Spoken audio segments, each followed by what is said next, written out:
I've told you on many occasions that one of the interesting things about the God we serve is that he won't stay where you put him. We have a God who moves. And one of the frightening things about a God, we have a God who will come find you. And a lot of the stories that we have in the Bible begin when God comes to someone. God comes to Abraham, calls him to leave his family. God drops by in the evening and has dinner with Abraham, and they talk about what's going on in the world. God comes to Noah and tells him about the ark. Over and over and over, the stories begin with God coming to someone. Jesus the same way. He is on the road. He looks up into the tree, and there he sees Zacchaeus, and the story begins. The famous conversion of Saul the persecutor to Paul the apostle begins when Jesus confronts him. Jesus comes to him. And we celebrate that we have a God who's not constrained. He's able to do what he wants to do, go where he wants to go. For you see, in the days, in the early days, in the days of the early church, gods had temples and they had places, and you could go and visit that temple and worship, and you could see the image of that god. And a lot of towns made a lot of money off of tourism. Ephesus being one of those. Great is the Artemis of the Ephesians, because that was her temple there, and you know, it was like Sea Rock City.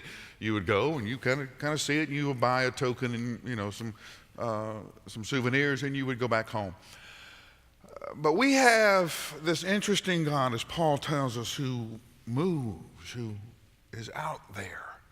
And it's frustrating, isn't it? Because some of us here, we want to put God on Sunday.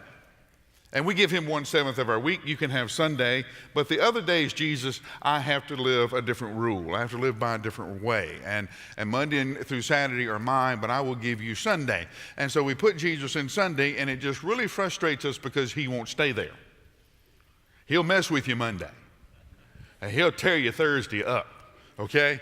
Because he won't stay where you put him. Which brings us to an interesting point that I haven't told you about, okay? And it's this.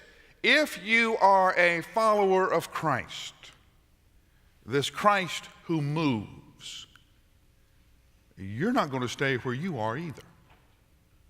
Now, sure, there is that spiritual journey from going from who I was and who I am to who I am becoming and who I'm going to be. Yes, there's that inner spiritual journey. But when you read the New Testament, there is a physical journey as well. Barnabas is sent by Jerusalem to check the church out in Antioch. That's what we're going to read about in just a minute. But you know, Barnabas never comes back home.